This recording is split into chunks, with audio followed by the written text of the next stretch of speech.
너무나도 반갑습니다. 여러분 청소년들 또 우리 어린이들 또 어머니 아버지들 만나 뵙게 돼서 너무나도 반갑고 하나님께서 우리의 예배와 찬양을 들으시고 인도네시아 또 무엇보다도 지금 치열한 그런 상황 가운데 있는 우리나라에 큰 은혜 주시기를 소망하며 오늘 준비한 내용 나눠보도록 하겠습니다. 제가 오늘 말씀드리고 싶은 얘기는 지금 우리나라의 정치 또 여러 가지 국제 정치는 단순히 국가 간의 대결, 그다음에 개인 간의 대결, 뭐 정당 간의 대결이 아니라 하나님의 그런 하나님의 사람들과 또 그렇지 않은 사람들, 또 하나님의 역사를 바라보는 자들과 그렇지 못한 자들의 거대한 영적 대결임을 세계사적인 또 같은 시대를 살았던 사람들, 특별히 남자들을 통해서 좀 살펴보고자 합니다.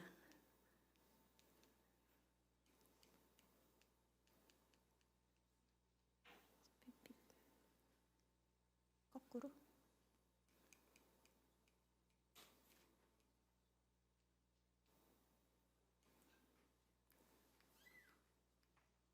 네, 맞습니다. 네, 예, 제가 오늘 여러 명의 사람들을 짝꿍을 지어가지고 보려고 하는데 같은 시대를 살았던 남자들입니다. 링컨과 마르크스, 우드로 윌슨 대통령과 레닌, 이승만 대통령과 김일성, 이 사람들이, 그다음에 트럼프 대통령과 시진핑 주석, 이 사람들이 하나님의 사람으로서 그분들의 뭐 신앙이 얼마나 좋았는지 뭐 저 하나님만 아시겠죠. 하지만 개인의 자유와 존엄을 확대하고 하나님의 역사를 같이 바라보면서 개인의 자유와 존엄이 보장되는 정치 체제와 국가를 만들기 위해서, 그런 역사를 만들기 위해서 노력했던 사람들, 아니면 사탄에게 밀가부림 당해서 그 많은 사람들을 오히려 유물론 진화론에 입각해서 생명을 경시하고 무신론적 관점에서 인간을 숭배하는 그런 정치 체제를 만들었던 그런 사람들, 그럼으로 인해서 다수의 사람을 괴롭혔던 그런 이렇게 남자들을 중심으로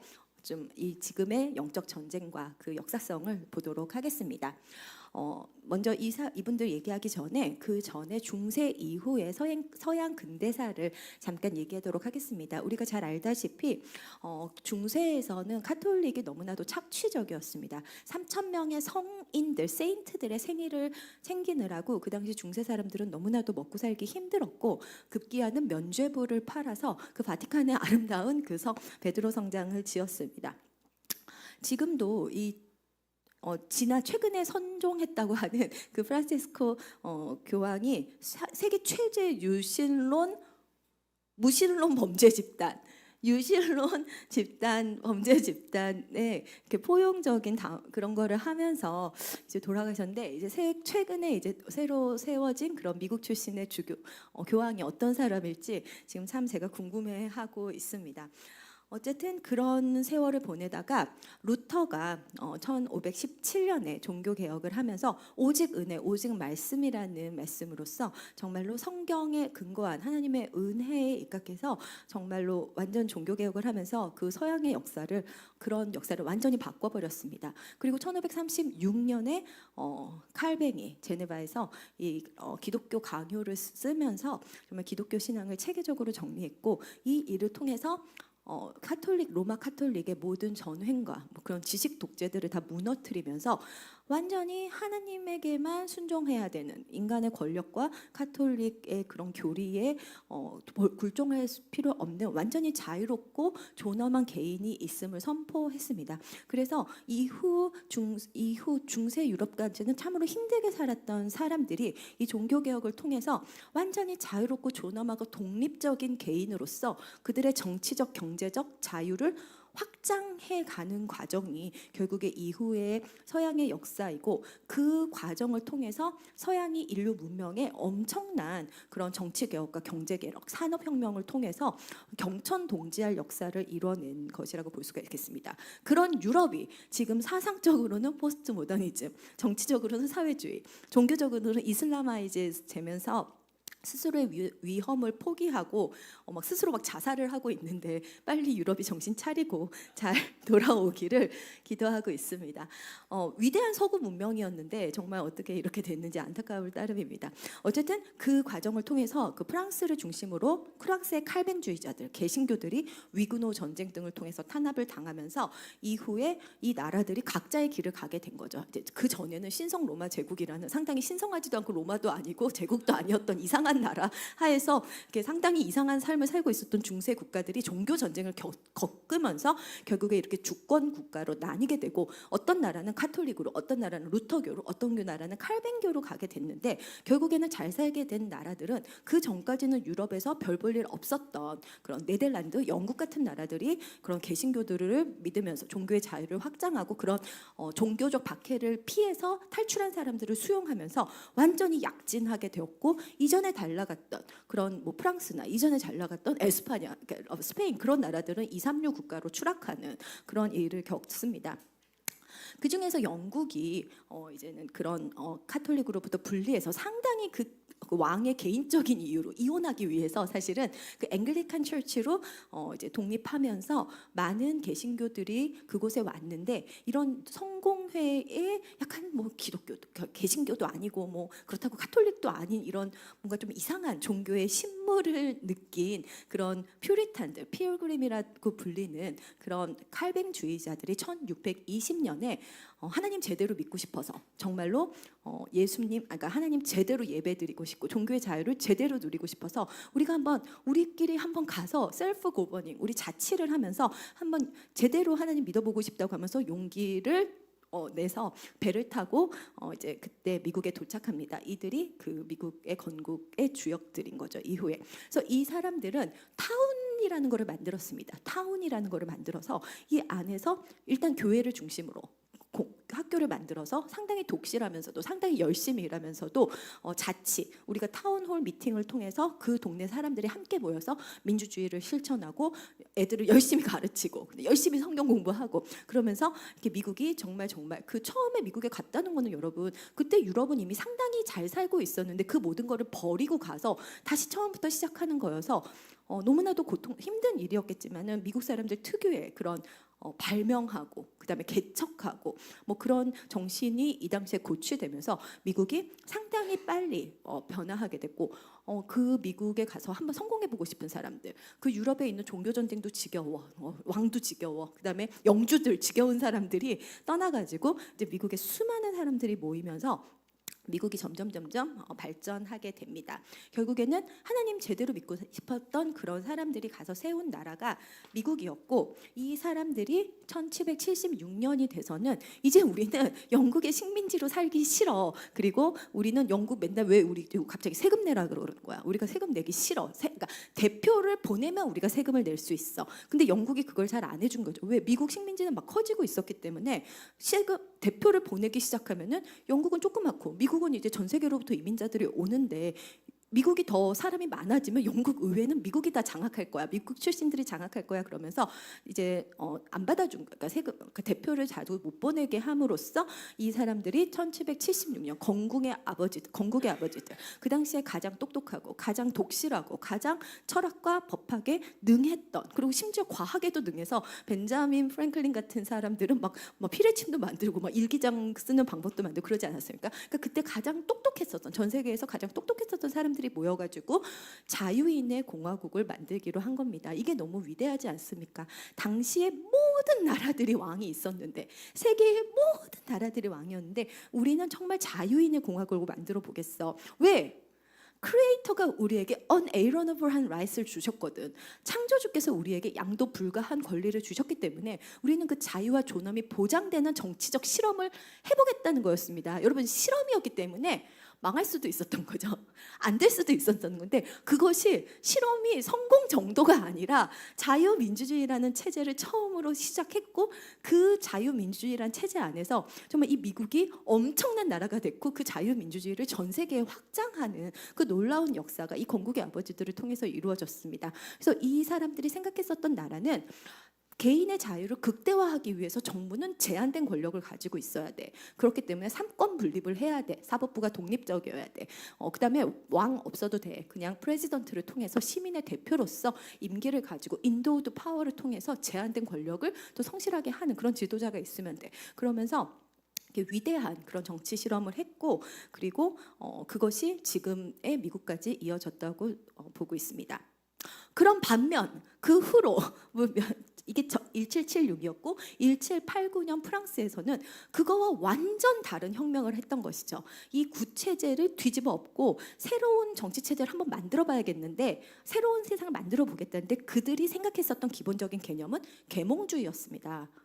우리가 인간의 이성으로 정말 구체제의 그런 신앙과 도덕과 그런 전통 같은 거는 다 무너뜨려도 돼. 왕 죽여, 귀족 죽여, 그 다음에 신부님, 수녀님 다 죽여, 댕강댕강 다 죽여. 그래서 우리가 정말 이런 엄청난 그런 피해 혁명이 일어난 거죠. 피해 혁명이 일어났는데 그것이 결국에는 상당히 무신론적인 세계관, 그리고 상당히 인간의 그런 악마성, 그리고 그런 인민민주주의, 그리고 이런 계몽주의의 이런 극한의 그런 무신론적 세계관을 정말 미국에서는 그런 유신론적 세계관에 입각해서, 왜 하나님이 우리에게 자유를 주셨기 때문에 그 개인의 자유를 최대한 보장할 수 있는 나라를 만들어야 돼. 아니야, 하나님 어디 있어? 지혜의 여신이 있지. 아까 방금 이 사람 지혜의 여신, 인간의 그거라는 거죠. 이성이라는 거죠. 인간의 이성으로 우리는 그냥 이렇게 하면 되라고 하는 완전히 다른 세계관이 유럽과 미국에서 프랑스 혁명과 미국 혁명을 통해서 벌어졌다고 볼 수가 있겠습니다. 그리고 나서 그 맥락 하에서 마르크스와 링컨이 나온 얘기를 해보도록 하겠습니다. 두 사람을 기억하시면 되겠습니다. 그 두 사람이 나오기 전 배경을 조금만 다시 설명하자면은, 그리고 나서 영국은 조금 세월이 흐르면서 좀 정신을 차리고 입헌 민주주의를 잘 정착하게 됩니다. 그 1688년쯤에는 입헌 민주주의를 해서 법치 안에서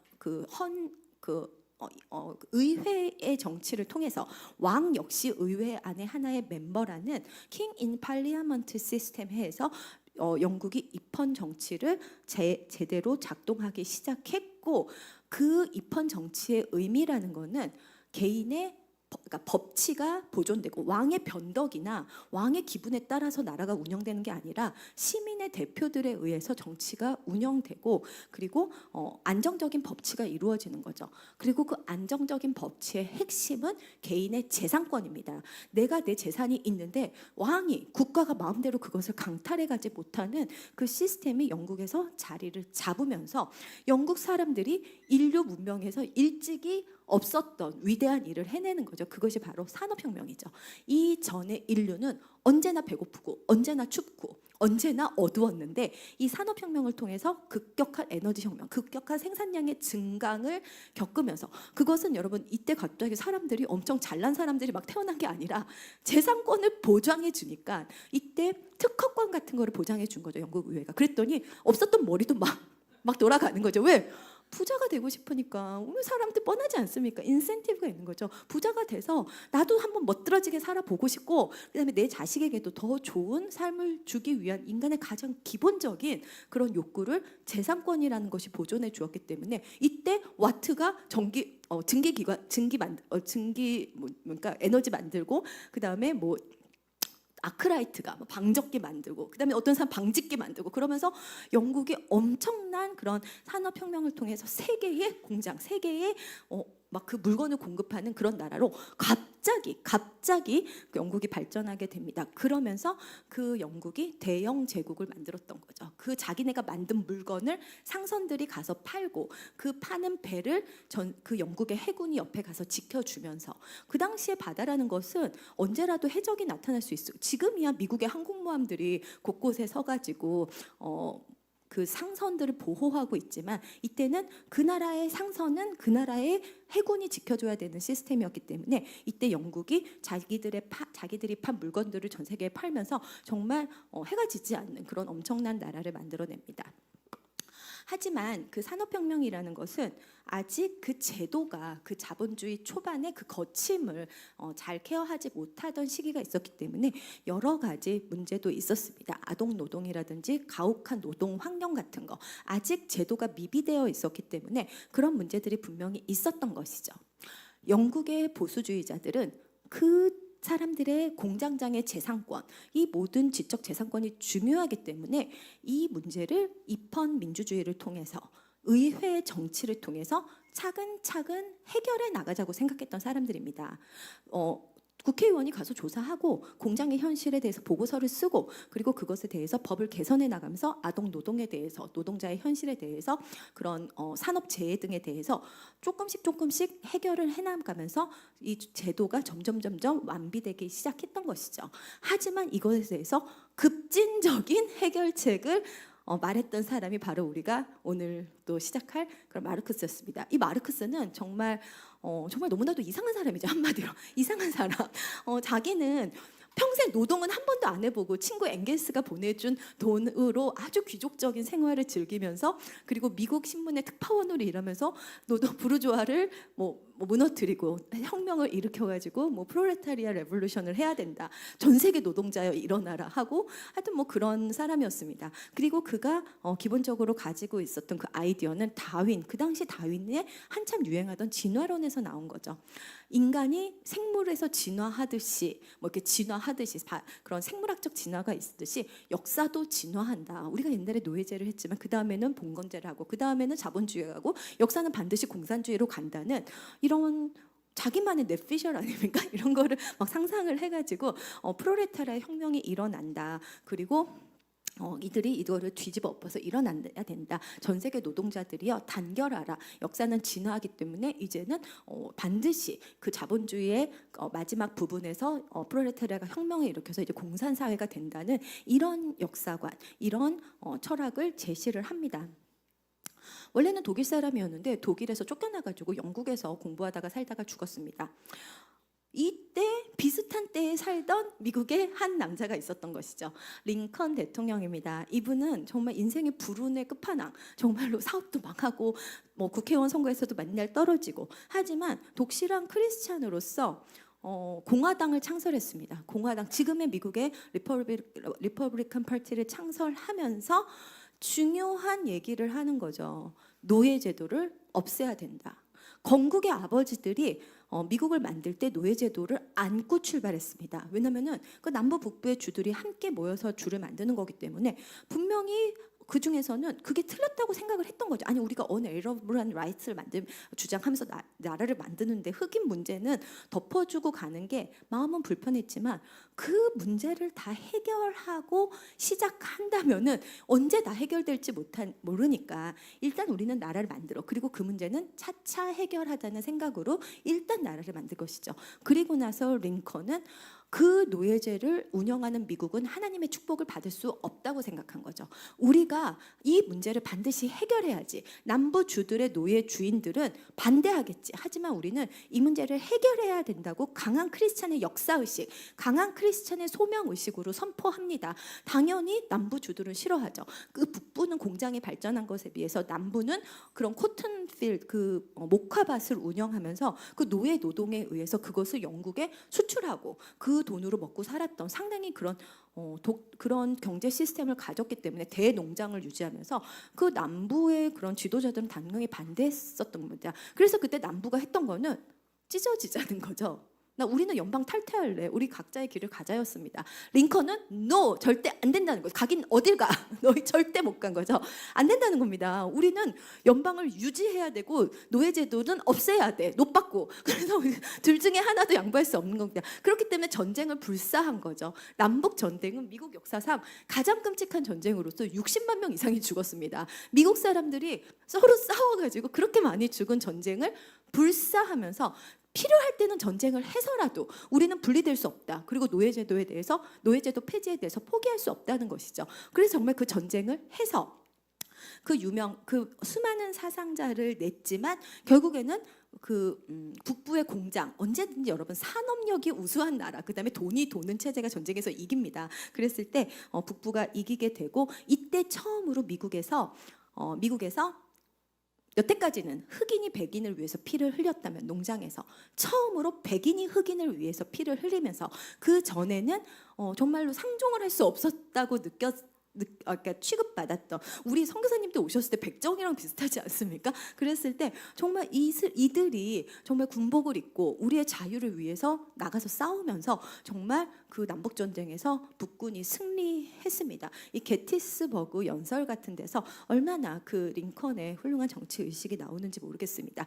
그리고 중요한 거는 북군이 남군을 이겼을 때 너희 다 죽었어. 너희 지금 그게 아니라 포용한 거죠. 서로 용서하고 화해하고 남군의 위대한 장군이었던 리 장군은 자기가 사형당할 거라고 생각했습니다. 왜? 전쟁에서 졌기 때문에 나 이제 죽었다 하고 갔는데 포용한 거죠. 왜? 우린 찢어지지 않아. 우리는 하나로 가. 그러면서 그 상처, 전쟁의 상처를 모두 치유하고 미국이 하나, 노예가 해방된 그런 하나의 나라로 이후에 패권국까지 가는 거죠. 이때 미국이 만약 찢어졌다면 한 번은 찢어지는데 두 번은 못 찢어질 거 아니겠죠. 그래서 미국이 어쩌면은 뭐 유럽 같은 나라가 됐을 수도 있고요. 적어도 두세 개로 찢어졌다면은 저는 지금의 미국은 없었을 거라고 생각을 합니다. 그랬을 때 지금의 미국이 없었다면은 1차 대전이 일어났을 때, 2차 대전이 나치가 일어났을 때, 일본이 태평양 전쟁을 일으켰을 때, 6.25가 났을 때 그 자유를 지켜주겠다고 뛰어나간 미국이 없지 않았을까 생각을 합니다. 전 세계에 마르크스부터 시작한 그런 공산 진영은 있었지만은 자유를 강력하게 지키겠다는 이 한쪽 축이 없었을 때 인류 문명이 얼마나 골치 아파졌을지 생각하고 싶지가 않습니다. 어쨌든 이때 다행히 미국이 찢어지지 않고 자유인의 공화국으로 그 튼튼하고 큰 나라로 남았기 때문에 인류 역사에 중요한 역할들을 했고 대한민국의 건국도 그 일환이라는 얘기를 또 계속해서 해보도록 하겠습니다. 제가 오타인데 여기서 이제 두 번째 나올 남자들은 레닌과 윌슨입니다. 이 레닌과 링컨과 마르크스도 비슷한 시기에 살았습니다. 조금 차 있지만 지금은 이제 두 명의 남자는 레닌과 윌슨, 우드로 윌슨을 얘기할 건데 결국에는 20세기 역사는 레닌의 레니니즘, 공산 전체주의의 철학과 윌슨의 자유민주주의에 입각한 민족 자결주의, 이 두 가지 윌슨이즘과 레니니즘의 대결이었다고 볼 수가 있는 거죠. 그래서 공산 진영과 결국에는 자유 진영의 두 거물이 그러니까 소련과 미국에서 활동을 했는데 이 사람들도 레닌이 좀 늦게 태어나긴 했지만은 1924년 같은 해 죽었습니다. 그랬을 때 상당히 역사적으로 의미가 있다고 생각합니다. 먼저 레닌에 대해서 얘기해 보도록 하겠습니다. 마르크스가 여러분 열심히 이론을 썼지만 사실 그 이론은 책에서 그냥 읽고 사라졌어야 되는 이론입니다. 그냥 마르크스가 그랬었대라고 하고 그냥 안 되고도 남았을 사실 상당히 뭐랄까 말 되기가 좀 힘든 상황인 거죠. 왜? 마르크스는 여러분 자본주의가 무르익으면 그 모순으로 인해서 프롤레타리아가 혁명을 일으킨다 그랬습니다. 하지만 역사에서 자본주의가 무르익었을 때 사람들은 혁명을 일으키지 않은 거죠. 왜? 너무 먹고 살만 하니까. 이제 마이카 시대가 됐어. 이제는 막 우리 집도 좋아. 막 가구도 잘 들여놨어. 그다음에 뭐 독일의 노동자들은 오페라 보러 가고 영국의 노동자들은 끝나고 축구 보러 가고 아주 먹고 살만 한 겁니다. 그래서 혁명을 일으킬 이유가 없죠. 그리고 나서 점점점 화이트 칼라가 되면서 뭐 끈을 사슬도 없고 들 낫도 없고 그냥 사무실 가서 일하면 되는데 뭐 혁명을 일으킬 이유가 없는 겁니다. 그렇기 때문에 자본주의가 무르익으면서 중산층이 살기 좋아지고 그러면서 사실 상당히 좋은 생각이 세상이 됐기 때문에 사실 그 이론은 상당히 역사적으로 사실 이루어지기 힘든 거였는데 이 레닌이라는 사람이 문제였던 거죠. 이 레닌이라는 사람은 정말 천재. 어렸을 때부터 너무 똑똑했고 너무 악마적이었고 너무 못됐었고 특히 그 형이 급진주의 운동을 하다가 차를 러시아에서 사형당한 이후로 완전히 조금 이상하게 된 것 같습니다. 그래서 이 레닌은 사실 뭐 체스를 주고 스케이트를 타고 라틴어를 읽고 그런 취미를 즐기고 싶었으나 나는 혁명을 위해서 살아. 그래서 그 모든 취미를 다 접고 오로지 혁명을 위해서 살았던 사람인 거죠. 근데 이 사람이 봤을 때 그런 마르크스의 혁명은 일어날 것 같지 않은 겁니다. 그래서 이 혁명은 인위적으로 만들어야 돼. 인위적으로. 어떻게 인위적으로 만들어?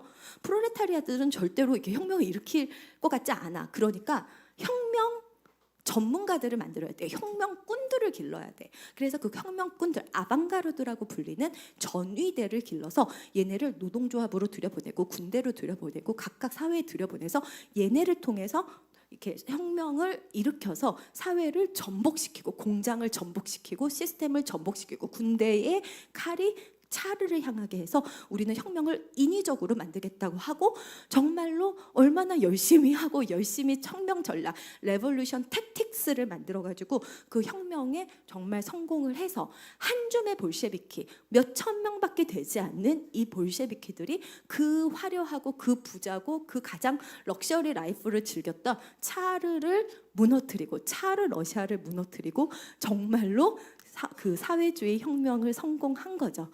그래서 이 레닌은 언제나 매체가 중요하다. 매체. 나는 신문을 통해서 이 사상을 전달하면서 매체를 하겠다. 그래서 우리가 정말 매체에 대해서 생각해야 된다고 생각을 합니다. 레닌은 신문을 매체로 삼았었고 이후에 히틀러는 라디오를 가지고 그 나치의 사상을 계속 전파했습니다. 케네디 대통령이 닉슨을 이길 수 있었던 거는 당시 칼라 텔레비전이 나와가지고 잘생긴 얼굴로 TV 토론을 했던 게 큰 덕이 됐던 것이죠. 닉슨은 되게 좀 덥수룩하고 그다음에 이미 오후가 됐을 때 수염이 다 올라와가지고 딱 봐도 늙고 막 지저분해 보였고 젊은 케네디가 나갔을 때 사람들이 너무나도 이렇게 열광하면서 정치 신인이었던 케네디가 그 당시에 아주 정치 거물, 특히 외교안보에 거물이었던 닉슨을 이길 수 있었던 겁니다. 그리고 오바마는 오바마 시절부터 SNS를 사용했고 이번에 트럼프가 이길 수 있었던 거는 머스크가 X를 사서 그런 예전 같으면 다 딜리트 돼버렸을, 삭제돼버렸을 그 자유보수 진영의 스토리들을 X를 통해서 다 전파하면서 트럼프가 이기를 시작할 수 있지 않았습니까? 그랬을 때 매체의 중요성을 가장 먼저 알았던 사람이 이 혁명 천재 레닌이었던 거죠. 어쨌든 레닌은 그 엄청난 그런 전략을 통해서 그 모든 권력을 소비에트 공산당으로 집중시키는데 성공을 했습니다. 그러니까 차르의 모든 러시아의 자산과 모든 땅과 모든 지역을 다 그 러시아 공산당, 소련 공산당 손안에 넣었는데 이 사람은 이제 건강이 안 좋아서 죽어가고 있었고 당시에 당석이었던 이 스탈린이 그 사진을 저거는 원조 그 가짜 그겁니다. 페이크. 그래서 자기 사진을 오려서 붙여가지고 마치 자기가 스탈린의 적통인 것처럼, 그러니까 레닌의 후계자인 것처럼 자기를 높이고 그다음에 경쟁자들을 잔인하게 이제 제거하면서 레닌이 만들어놓은 이 시스템을 스탈린이 그대로 이어가게 된 거죠. 그러면서 이 스탈린은 완전히 사이코패스, 완전히 이상한 사람, 그래서 나르시스트 사이코패스, 그래서 완전히 이 공산 사회를 자기 우상화로. 왜 여러분 중국도 마찬가지고 마오도 마찬가지고 소련도 그러니까 북한도 마찬가지고 사회주의 이론을 얘기하면 사람들 너무 피곤합니다. 말도 안 되는 것 같고. 근데 사람으로 빡 박아버리면은 그냥 스탈린 만세, 하이 히틀러 해버리면은 그냥 빡 느낌이 오는 거죠. 그래서 언제나 이런 전체주의는 우상 숭배, 개인 우상으로 귀결되는 양상이 있는데 그래서 어쨌든 이 스탈린이 그 레닌이 만들어놓은 시스템을 그대로 가져가게 되고 스탈린주의 국가를 만든 거죠. 그래서 이 적통이 완성됩니다. 마르크스, 엥겔스 사상을 레닌이 성공하고 볼셰비키 혁명을 통해서 스탈린이 그 체제를 그대로 이어가서 엄청난 그 소련의 공산주의 국가를 만들었던 것이죠. 그 시기에 그때쯤에 이쪽에서 미국에서 있었던 남자는 우드로 윌슨이라는 행정학과 교수였습니다. 이분은 행정학과 교수였는데 대통령이 돼서는 1차 대전에 미군을 데리고 참전하면서 우리는 민주주의를 전 세계에 확산해야 돼. 독재 체제를 이겨야 돼. 그리고 우리가 지향하는 것은 자유민주주의, 민족 자결주의라는 것을 전 세계에 퍼뜨리고자 했죠. 그것이 뭐 얼만큼 성공했는지를 차치하고 이 사람이 지향했었던 자유민주주의, 민족 자결주의가 결국에는 그 당시에 거대한 이 레니니즘에 입각한 공산 전체주의와 대결하는 그런 가치로 분명히 섰다는 겁니다. 그리고 이 우드로 윌슨의 정신과 그가 만들려는 세계 질서에 부합하는 그 훌륭한 제자가 있었는데 그분이 바로 우리 건국 대통령입니다. 우드로 윌슨이 프린스턴 대학의 총장이었을 때 프린스턴 대학에서 박사 학위를 하고 있었던 이승만 대통령은 우드로 윌슨 대통령의 제자이자 그로부터 박사학위를 수여받은 학생으로서 지금 프린스턴 대학의 우드로 윌슨 스쿨 안에 이승만 홀이 있을 정도로 우드로 윌슨의 사상과 그리고 그 국제 질서 안에서 대한민국의 건국을 이끌었었던 우리의 건국 대통령인 것이죠. 그래서 이 미국 유학을 하면서 이렇게 어떤 나라를 만들 것인가, 자유민주, 우리는 독립한 우리나라는 자유민주주의 국가로 가야 된다. 우리는 자유인의 공화국을 만들겠다. 미국식 자유민주주의를 만들겠다는 그런 꿈을 가졌었습니다. 그래서 우리가 지금 마르크스에서 레닌으로 스탈린으로 이어지는 그런 공산주의 세력과 그 건국의 아버지 퓨리탄에서 이어지는 건국의 아버지와 링컨 대통령 그리고 우드로 윌슨 대통령이 꿈꾸었던 그 자유진영 양축을 지금 공부하고 있습니다. 그러다가 이제는 이승만과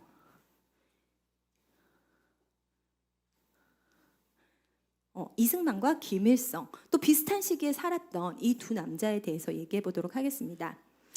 스탈린이 나라를 만들었고 1949년에 중국에서 공산혁명이 결국 성공해서 중화인민공화국이 만들어집니다. 당시 마오쩌둥은 마르크스 사상 잘 모르고 사실 그냥 공산주의를 어디서 좀 들어가지고 공산당을 만들고 그 공산혁명을 약간 농민혁명같이 만들어가지고 이렇게 성공을 해서 스탈린이 처음에는 마오쩌둥을 상당히 무시했습니다. 마오쩌둥 누군데 얘 뭐 공산주의 알아? 마르크스주의자야? 그냥 중국 농민 반란 전통에 입각한 뭐 그런 사람 아니야? 촌놈 아니야? 그런 식으로 상당히 무시했었던 것이죠.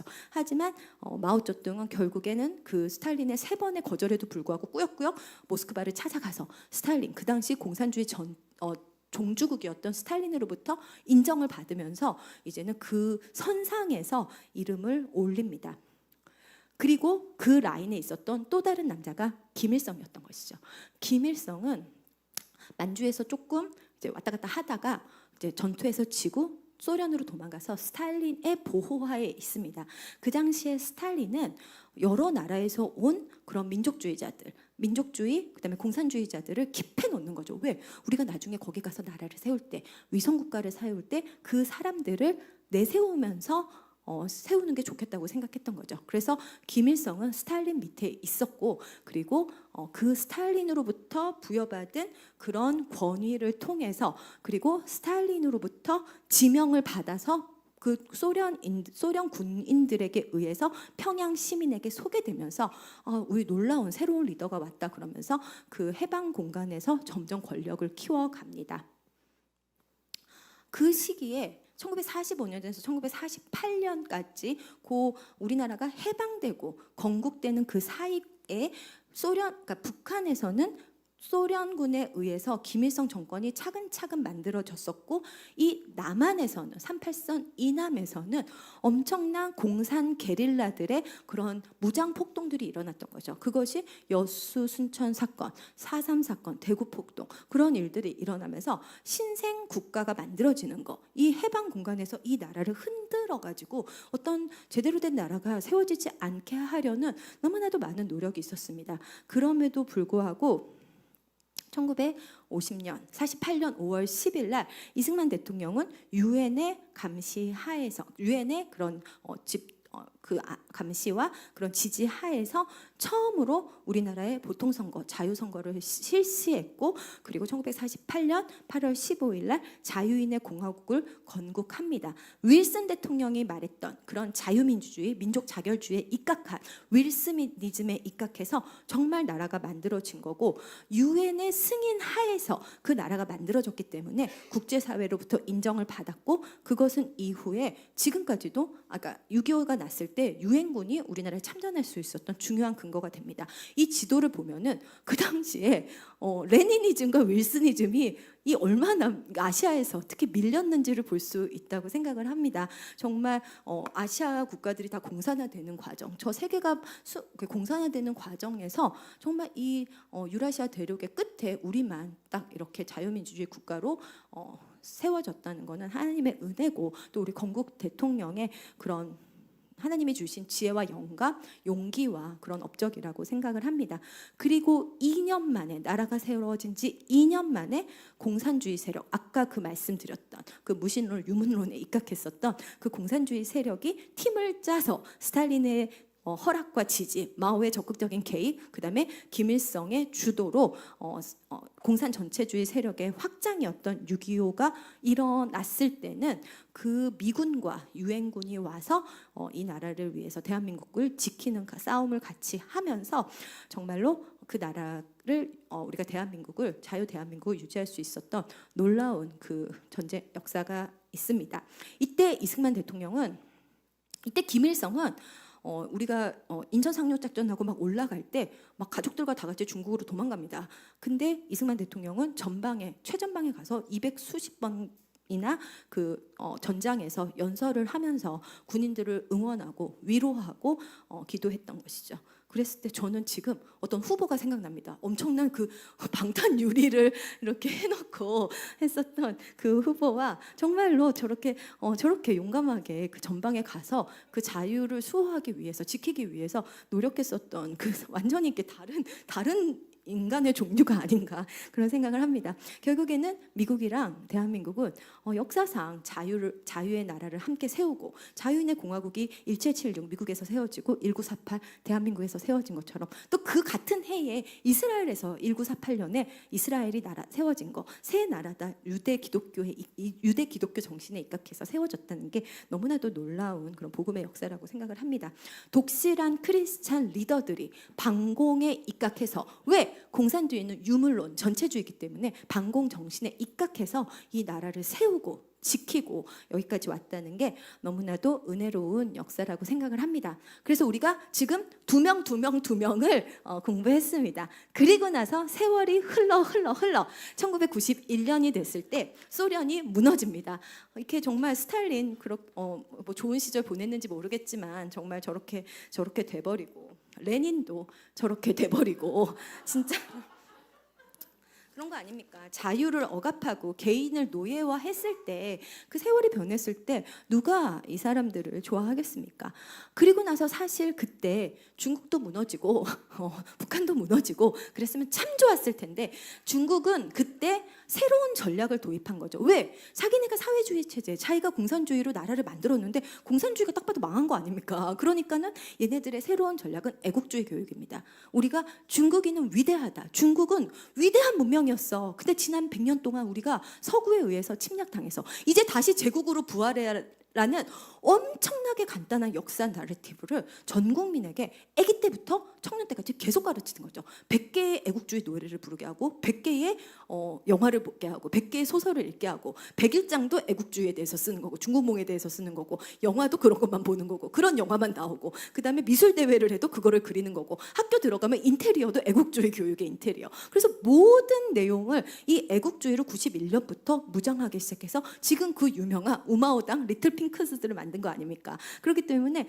얘네들이 완전히 사회주의 중국몽이라는 상당히 말이 안 되는 거 아닙니까? 여러분 사회주의는 인터내셔널리즘이고 중국몽은 국가주의인데 이 사람들은 정말 그 공산당의 권력을 유지하기 위해서 사회주의를 지향하고 그 다음에 그 중국의 으쌰으쌰하라는 그 민족주의를 통해서 중국인을 단합해서 이 사회주의의 부당함에 대한 문제 제기를 못하게 하는 거죠. 우리 중국인은 하나가 돼야 돼. 하나가 돼서 싸워서 이겨야 돼라는 그런 강력한 배타적 민족주의를 계속 국민한테 주입하고 그거를 이끄는 세드는 누구? 공산당. 공산당이 그거를 이끌어서 우리가 다시 위대한 중국으로 부활할 수 있도록 지금 가는 거야 하면서 지금까지 그 교육을 하면서 중국 인민들을 완전히 이렇게 끌고 오는 것이죠.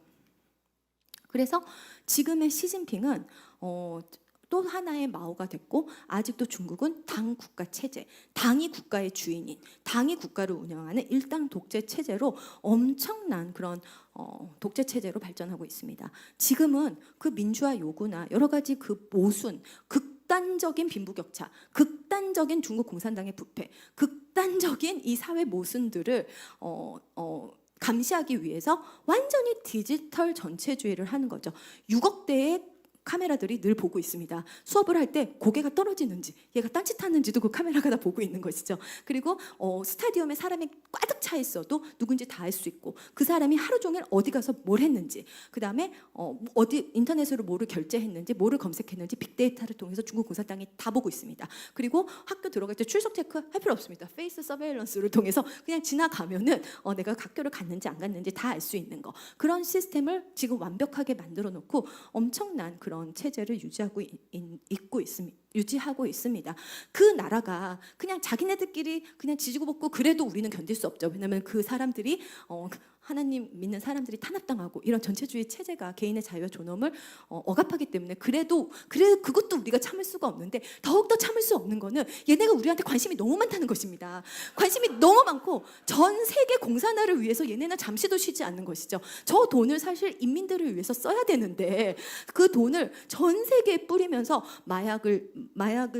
우리에게 마약을 들여오고 항공모함을 참하고 서해에 저런 걸 만들고 동방명주라는 그 비밀 경찰을 만들고 막 별짓을 다 하지 않습니까? 그다음 땅을 사고 지금 제주도는 완전히 중국이 돼 있다는, 제가 어제 제주도에 갔다 온 친구로부터 그 얘기를 들었고, 그 다음에 저렇게 탄핵 집회에 나오고 쟤네들이 제일 싫어하는 건 천안문 광장 자유의 꽃 그 노래 틀면 다 도망가는 거죠. 왜냐면 그 노래가 흐르는데 자기가 있었던 게 어떻게 해서든지 증거가 되면 안 되니까.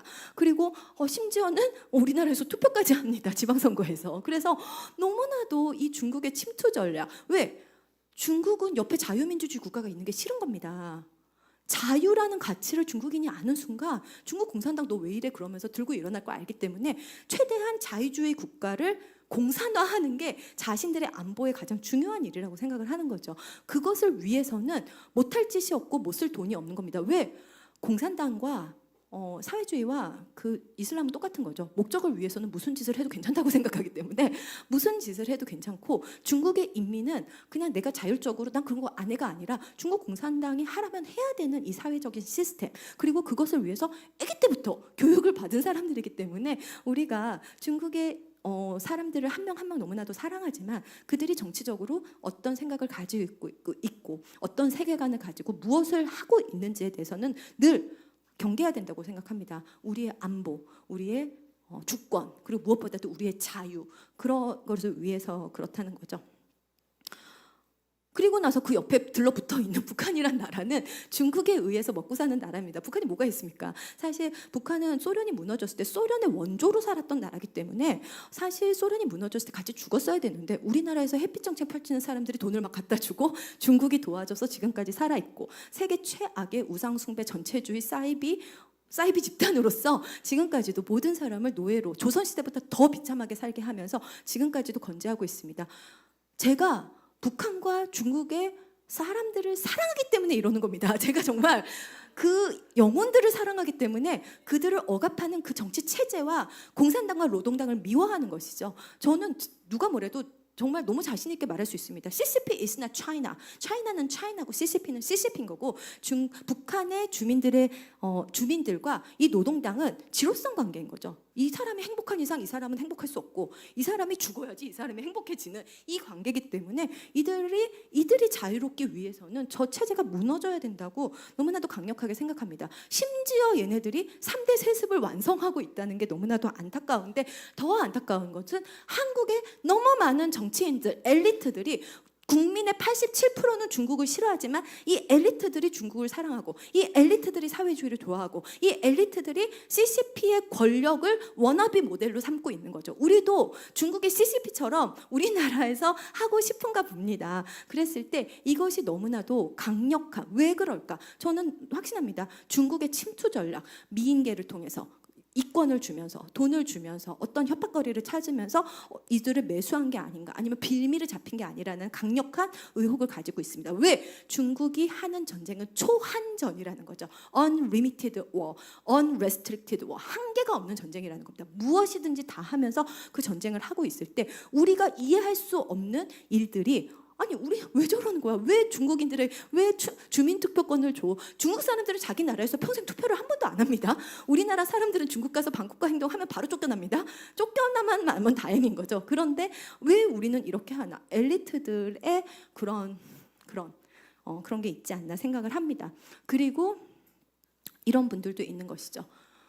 이런 분들 쉐쉐 하면 된다고 생각하고, 싱하이밍이라는 대사가 막 우리나라를 야단치는 A4 용지를 막 읽고 있을 때 옆에서 다소곳하게 듣고 있고, 그 다음에 대북송금하고 그랬을 때 이런 지금 그렇기 때문에 지금의 정치는 단순히 두 후보의 경쟁, 두 정당의 경쟁이 아니라 우리나라가 어떤 나라가 돼야 되는 건가? 레니니즘의 나라, 윌슨이즘의 나라, 이승만의 대한민국, 김일성의 북한, 이 체제 전쟁 중에 있다는 말을 드리고 싶은 겁니다. 이 사람들이 꿈꾸는 나라는 도대체 어떤 나라인 것인지, 그리고 그거에 대해서 문제 의식을 느꼈던, 우리나라 반국가 세력이 너무 활동하고 있다. 그리고 이들을 일거에 척결해야 된다. 우리 선거 공정성을 확보해야 된다고 말했던 대통령이 그냥 저렇게 돼버리는 것을 우리가 봤을 때, 이것은 단순히 국내 정치적인 문제가 아니라 우리나라의 역사 전쟁이며, 미래에 어떤 방향으로 가면 우리가 자유의 확장으로 갈 것인지, 공산주의의 확장의 일부가 될 것인지, 우리가 어떤 나라가 될 것인지, 우리 미래가 어떤 미래가 될 것인지를 둔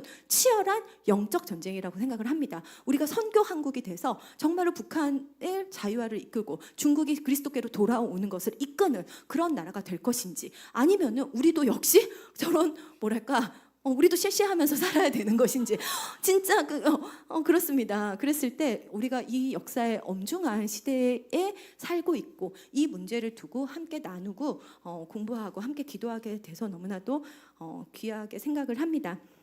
그리고 트럼프 대통령과 시진핑 주석의 대결도 결국에는 어떤 나라가 세계의 패권국이 되냐는 거죠. 우리가 중국의 질서에서 살 것인가, 패권국의 질서 하에서 사는 거 아닙니까? 그래서 우리가 중국의 질서에서 살 것인가, 아니면은 미국식 자유민주주의, 인권, 그리고 프리트레이드, 이 시스템 안에서 살 것인가를 결정하는 것이고, 결국에는 시진핑은 이 맥락에서 왔던 사람, 트럼프는 이 건국의 아버지, 트럼프가 크리스찬 컨서버티브 컨스티튜셔널리스트입니다. 기독교적 보수주의, 헌정주의자, 건국의 아버지의 정신에 입각해서 정치를 하는 것이죠. 그랬을 때 그 맥락에 있는 지금 한 후보, 그리고 그렇지 않은 세력들이, 이 사진을 제가 굳이 한 것은 능라 공원에서 있는 배경이 같다는 거죠. 평양에 있는 능라 스타디움에서 그 인민들을 향해서 인사하고 있는 모습이 어떻게 같은 자리에 대한민국의 대통령이 있는지 저는 상당히 문제 의식을 가지고 있습니다. 그랬을 때 지금 우리의 2주 후에 있을 우리의 대선 역시 이러한 대한민국이 어떤 나라로 갈 것인가라는 치열한 그런 영적 전쟁, 그리고 그 역사의 분기점에 우리가 지금 다가가고 있다는 것입니다. 평양을 생각 안 할 수가 없습니다. 정말 토마스 선교사가 성경을 전해주고 놀라운 평양 대붕의 역사가 있었던 곳에 저런 우상숭배, 태양신이 집정하면서 미라를 만들어 놓고, 저 미라가 있는 태양궁과 미라 유지만 안 했어도 북한에서 300만 명이 아사하지 않았다는 계산이 나오는 것이죠.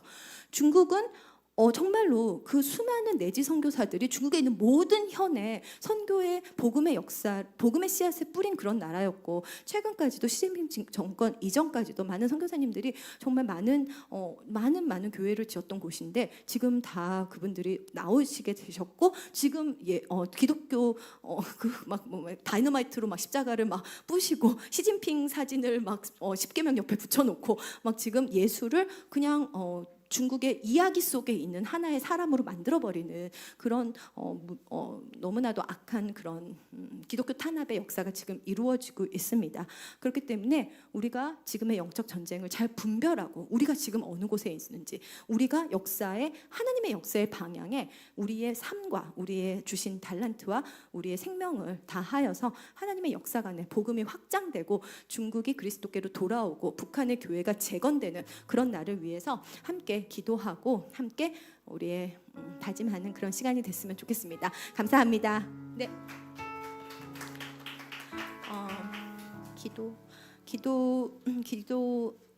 같이 기도하도록 하겠습니다. 창조와 섭리의 하나님, 역사의 주이심을 믿는 저희의 기도를 들어주시기를 간절히 기도합니다. 의인의 기도와 성도의 눈물을 기억하시고, 선교사님들의 헌신을 기억하시고, 북한 주민들의 탄식을 불쌍히 여기사 이 나라에 은혜를 주시기를 간절히 기도합니다. 지혜와 분별의 영이 임하게 하시고, 나사렛 예수 그리스도를 명하노니 어둠과 무지와 거짓의 악한 영 떠나가게 하여 주시기를 간절히 기도합니다. 천군 천사를 동원하시고 불병거의 은혜를 주사 하나님의 사람들에게 성령의 능력과 영감이 넘치게 하시기를, 하나님의 통치와 공의와 질서가 이 땅에 임하게 하시기를 간절히 기도드립니다. 2주 후에 있는 우리나라 대선에 간섭하셔서 불의한 계획을 무너뜨리시고 이 나라에 하나님을 경외하는 지도자의 복을 주시기를 간절히 기도합니다. 우리가 말씀의 반석에 바로 서고 더욱더 겸비하여서 하나님의 역사, 복음의 확장관에 쓰임받는 우리 거룩한 세대, 순종하는 세대 되게 하여 주시기를 간절히 기도합니다.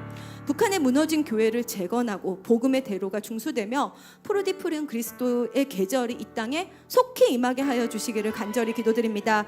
중국이 그리스도께로 돌아오는 선교 중국이 되는 날, 세계 선교를 완성하는 결정적인 역할을 하는 나라 되기를 간절히 소망합니다. 우리가 함께 찬양하며 기도하며 그 날에 그 땅을 밟으며 정말 복음의 열매를 거두는 날 속히 오게, 우리 귀한 청년들과 우리 귀한 이 지체들과 함께 그날 정말 그 땅을 밟을 수 있게 하여 주시기를 간절히 기도드립니다. 악한 우상 숭배, 전체주의, 노동당, 공산당을 하만의 장대에 매달아 주시기를 간절히 기도드립니다. 우리가 함께 찬양하고 그곳의 사람들과 함께 찬양하고 기도하며 하나님의 역사의 주인이시고 하나님의 어미한 능력과 그런 역사를 보는 날 속히 오도록 주님 은혜 주시기를 간절히 기도드리며 저희들의 기도 들어주시기를 간절히 간구합니다. 예수님의 이름으로 기도합니다. 아멘.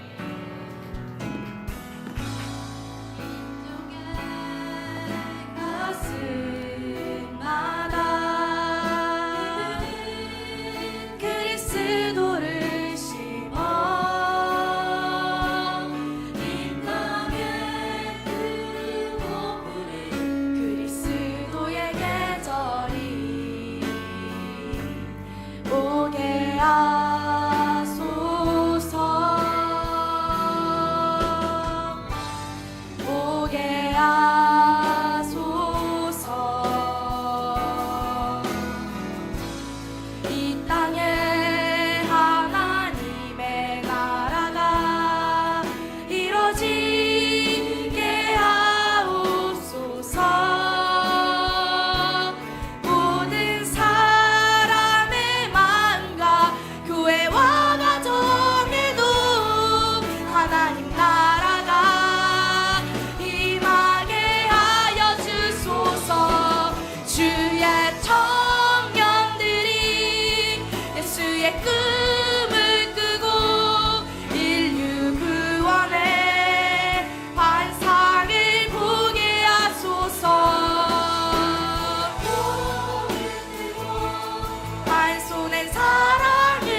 예수의 꿈을 끄고 인류 구원의 환상을 보게 하소서. 한 손에 복음 들고 사랑을 들고 온 땅 구석 누비는 나라. 주의 청년들이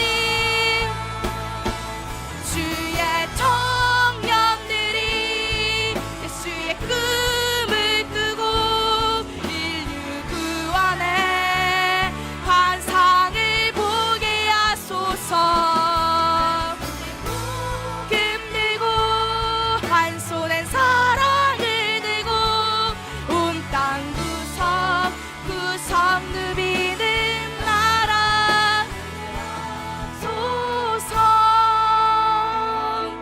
우리 시간 함께 기도하길 원합니다. 우리 기도하실 때 정말 주님의 그 나라를 구하며 기도합시다. 하나님, 이 땅 가운데 하나님의 나라가 이루어지게 하여 주십시오. 거룩한 그리스도의 계절이 임할 수 있게 하여 주십시오. 하나님, 그리스도의 계절을 향한 거룩한 세대가 우리가 이제 나아가겠사오니 하나님, 대한민국 땅을 축복하여 주십시오. 이 땅 가운데 그리스도의 계절이 임할 수 있게 하여 주시옵소서. 한 손엔 복음 들고 한 손엔 사랑을 들고 저희 일본 가운데 나아가는 거룩한 하나님의 세대가 일어나게 하여 주시옵소서. 이 시간 함께 기도하겠습니다. 주여.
한국교회 미래세대를 올려드리며 함께 기도합시다. 청년들아, 내가 너희에게 쓰는 것은 너희가 악한 자를 이기었음이라. 청년들아, 내가 너희에게 쓰는 것은 너희가 강하고 하나님의 말씀이 너희 안에 거하시며 너희가 흉악한 자를 이기었음이라. 하나님, 예수님께서 이 미래세대를 묶고 있는 모든 악한 것들을 이미 이기셨음을 선포합니다. 말씀으로 강한 세대가 되게 하여 주십시오. 세상과 타협하지 아니하고 오직 말씀으로 승리하는 세대가 되게 하여 주십시오. 주님, 죄를 죄라 말하지 않고 모든 기준이 흐려진 세상 가운데 하나님의 말씀이 기준되어 살아가는 세대가 일어나게 하여 주십시오. 학교에서의 교육과 문화와 모든 영역에서 하나님의 말씀이 거룩하게 세워지게 하여 주십시오.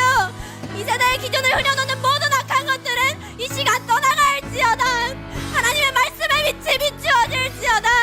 주님, 더 나아가서 이 한국교회 미래세대가 선교하기를 원합니다. 하나님의 말씀을 가지고 하나님의 마음을 가지고 열방을 향하여 선교하기를 원합니다. 선교의 대를 이어가게 하여 주십시오.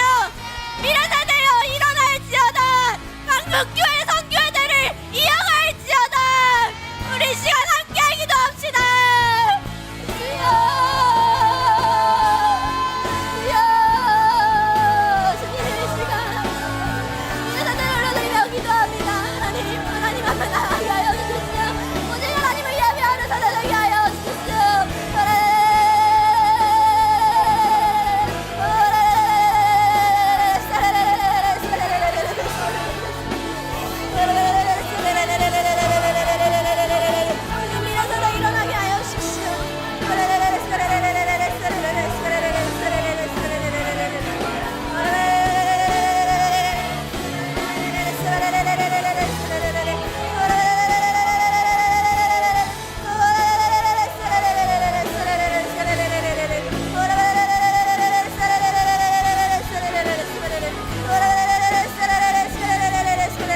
시간 한 번 더 기도하실 때 대한민국의 정권과 대선을 올려드리며 기도하기를 원합니다.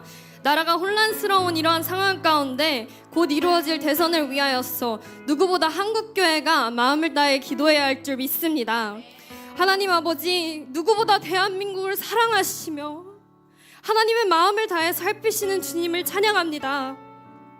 하나님 아버지, 이번 대선을 통하여서 하나님의 나라를 성취할, 하나님을 누구보다 경외하고 주님을 따르기를 원하는 리더가 세워지기를 원합니다. 그러나 주님, 이 모든 일이 우리가 원하는 바대로 이루어지는 것이 아니라 오직 하나님께서 원하시는 대로 이루어지기를 원합니다. 오직 하나님께서 보시기에 가장 선한 길로 주님 인도하여 주십시오. 강구하는 것은 혼란스러움을 멈추고 세상을 평화롭게 하는 그러한 리더가 세워지는 것이 아니라 하나님 앞에서 옳고 그름을 분명하게 말하며 옳은 일을 할 수 있는 하나님의 리더가 세워지기를 원합니다. 그 일을 위하여서 우리나라의 모든 국민들에게도 올바른 하나님의 리더를 볼 수 있는 통찰력과 책임감을 부어주십시오. 하나님의 나라가 이 땅 가운데 임하는 귀한 역사를 주님 허락하여 주십시오. 함께 기도하며 나아갑시다. 주여, 하나님 주님의 인도하심을 구합니다. 하나님이 모든 상황을 통하여서 오직 주님 한 분만 영광 받아 주십시오. 하나님 영광 받아 주십시오. 주님의 영광이 임하는 주님의 나라가 임하는 것을 보기를 원하오니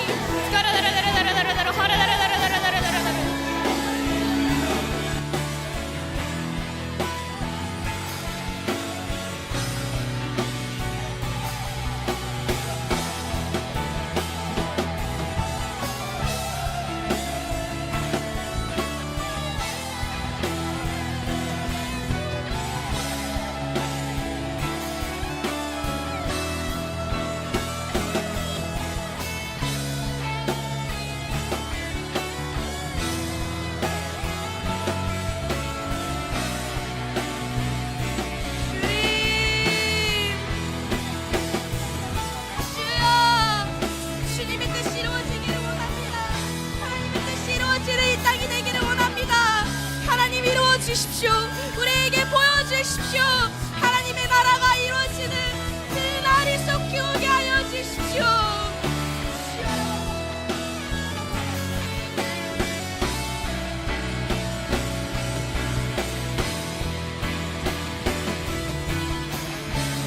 주님을 원합니다. 주님의 가실 그 일을 원합니다. 주님 우리에게 보여주시옵소서. 주님의 일을 하여 주십시오.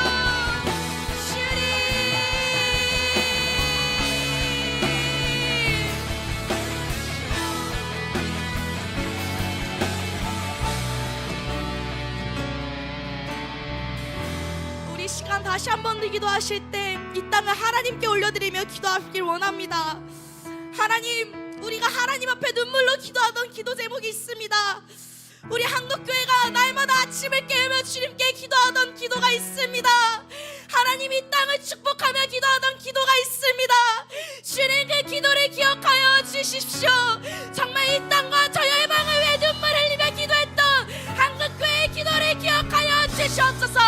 하나님, 기도의 권세를 회복시켜 주십시오. 예배의 권세를 회복시켜 주시옵소서. 주님, 정말 우리가 이 땅에 통일을 주님께 올려드리며 기도합니다. 이 땅에 하나님을 주님께 올려드리며 기도합니다. 하나님의 신실한 일을 우리 가운데 행하여 주시옵소서. 하나님 선하게 인도하여 주시옵소서. 주님 앞에 우리가 다시 한번 회개하며 나아가오니 이 땅의 선교한국으로 부흥하는 역사를 우리가 보게 하여 주시옵소서. 함께 기도합시다.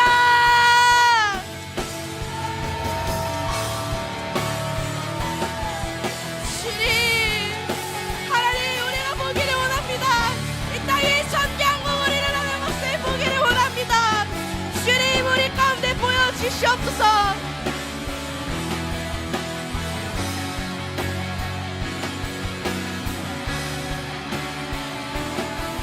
주여,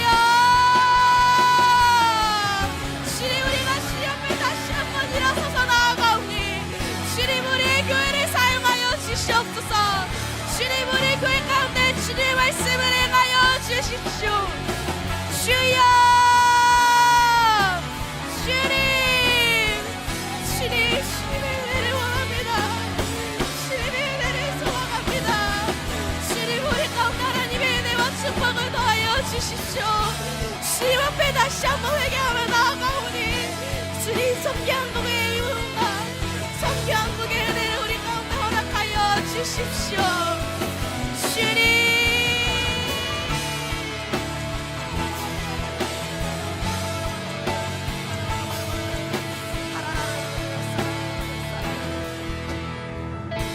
우리 시간 마지막으로 다시 한 번 더 기도하실 때 이 땅에서 영적 전쟁을 하며 나아가기를 원합니다. 하나님, 체제 전쟁이 일어나고 있습니다. 우리의 눈과 우리의 마음을 가리는 저 어둠의 이데올로기가 이 땅을 가득 메우고 있습니다. 하나님, 주님의 빛에 비추어 주십시오. 어둠 가운데 있는 한국 땅 가운데 하나님의 빛에 비추어 주시옵소서. 주님을 경외하는 소리가 가득 넘치게 하여 주십시오. 하나님을 예배하는 예배의 소리가 가득 넘치는 한국 땅이 되게 하여 주십시오. 하나님보다 높아졌던 모든 것은 무너질지어다. 모든 어둠의 권세는 무너질지어다. 이 시간 다시 한 번 더 마지막으로 선포하며 영적 전쟁하며 기도합시다. 주여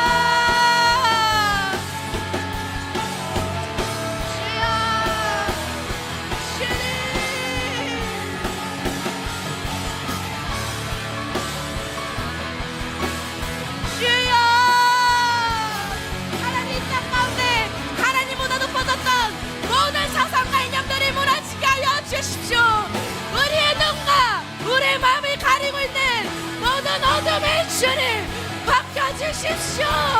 하나님의 빛으로 다시 한번 나아가는 우리 한국 땅이 되게 하여 주십시오. 하나님의 순전한 통치가 이루어지는 하나님의 순전한 통치가 이루어지는 하나님의 거룩한 나라가 되게 하여 주십시오. 하나님의 빛과 하나님의 영광이 많이 가득한 나라가 되게 하여 주십시오. 주님, 이 땅을 주님께 올려드리며 기도합니다. 하나님의 영광이 가득한 땅이 되게 하여 주십시오. 하나님의 예배하는 소리가 가득한 땅이 되게 하여 주십시오. 주님 홀로 예배하고 주님 홀로 영광받게 합당하십니다. 주님 왕으로 임하여 주십시오. 왕으로 임하여 주십시오. 왕으로 임하여 주십시오. 주여 주여 주여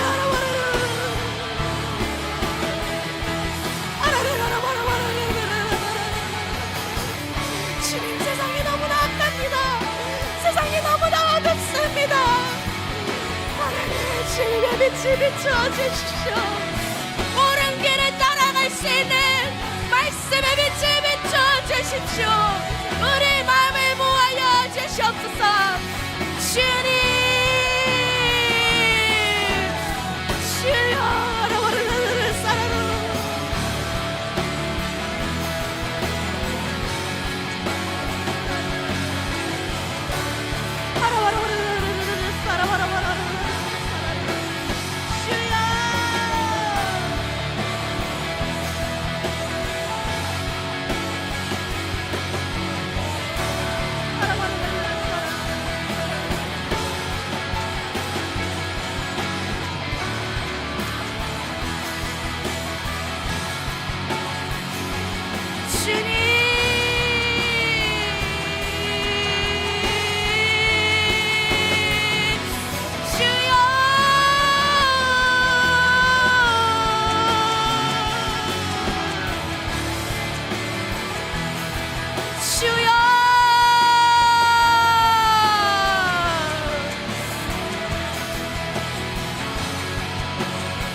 주십시오.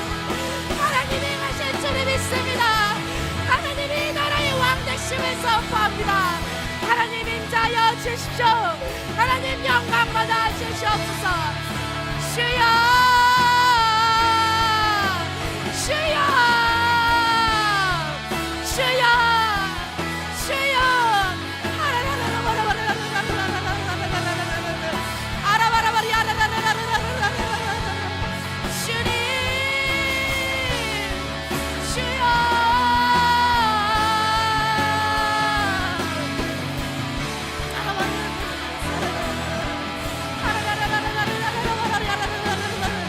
주님의 뜻을 이루어 주십시오.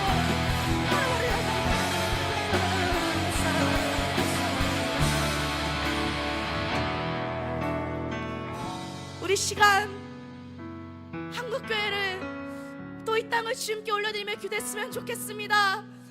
하나님 생기가 불어올 줄을 믿습니다. 마른 뼈를 살릴 성령의 생기가 불어올 줄을 믿습니다. 하나님 생기의 바람을 이곳 가운데 불러일으켜 주사 무너졌던 한국교회가 다시 일어나게 하여 주십시오. 세상의 이념에 굴복한 한국교회가 다시 한번 믿음으로 일어설 수 있게 하여 주십시오. 하나님을 예배했던 그 마음을 잃어버린 한국교회가 주님 앞에 예배를 회복시키며 나올 수 있게 하여 주십시오. 하나님의 새 일이 일어나는 땅이 되게 하여 주십시오. 하나님의 성령의 일이 일어나는 이 거룩한 민족과 거룩한 땅이 되게 하여 주시옵소서. 저 열방에 성령의 바람을 일으킬 하나님의 민족과 하나님의 교회가 되게 하여 주시옵소서. 이 시간 마지막으로 이 한국의 민족을 올려드리며 함께 기도하겠습니다.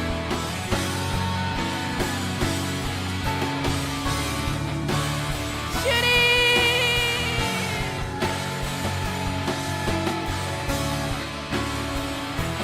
생기의 바람을 불어일으켜 주십시오. 마른 뼈를 살리시는 하나님의 바람을 일으켜 주십시오. 무너졌던 모든 것을 일으키시고 회복하실 하나님의 성령의 바람을 일으켜 주시옵소서. 주여 주님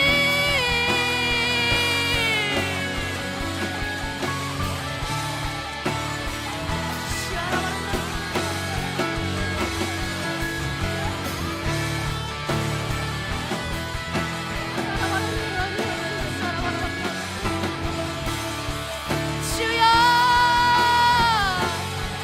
주님 주 하나님의 나라가 하나님의 성령의 능력이 이루어지는 그날을 보게 하여 주십시오. 성령의 바람 여기 불어와 권능으로 임하시네. 거룩한 세대 여기 일어나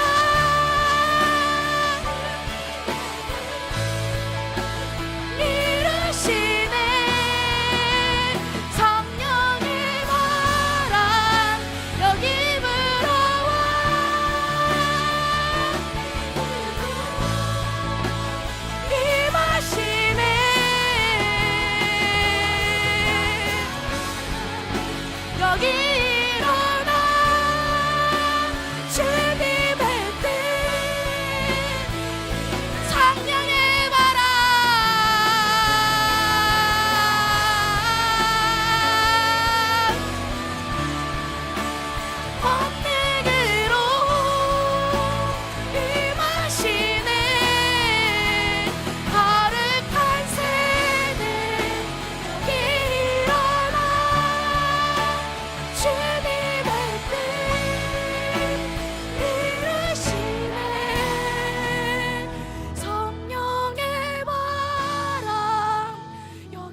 아멘. 주님, 거룩한 세대가 주님의 뜻을 이루길 원하여 주님 앞에 섭니다. 하나님, 주님 앞에 선 이 세대 가운데 하나님의 축복과 능력을 더하여 주십시오. 우리의 마음과 우리의 사상을 공격하는 저 어둠으로부터 승리할 수 있는 능력을 주님 우리 한국교회 미래 세대에게 허락하여 주십시오. 하나님, 성령의 능력으로 연접전쟁에서 승리하며 나아가길 원합니다. 하나님, 주님의 빛을 비추며 나아가는 주님의 용사가 되기를 원합니다. 하나님의 빛과 말씀의 능력을 우리 세대 가운데 허락하여 주시옵소서. 모든 한국교회 가운데 하나님의 영적 무장을 허락하여 주시사 마지막 시대 이 제재전쟁에서 교회가 승리하며 나아가게 하여 주시옵소서. 우리 미래 세대를 말씀으로 지키며 저 열방을 향한 선교를 믿음으로 지키며 나아갈 수 있는 한국교회 될 수 있게 하여 주시옵소서. 하나님, 이 땅과 또 이 민족의 교회를 기억하여 주시사 정말 우리가 하나님의 나라를 완성하는 그날까지 끝까지 주님과 함께하며 나아가는 한국교회 될 수 있게 하여 주시옵소서. 한국의 왕 되신 주님을 찬양합니다. 모든 열방이 왕 되신 주님을 찬양합니다. 하나님보다 높아졌던 모든 어둠의 권세는 무너질지어다. 하나님을 대적하는 사상은 무너질지어다. 하나님 홀로 영광 받아 주시옵소서. 이 모든 말씀 감사드리며 살아계신 우리 구주 예수 그리스도의 이름으로 함께 기도드렸습니다. 아멘.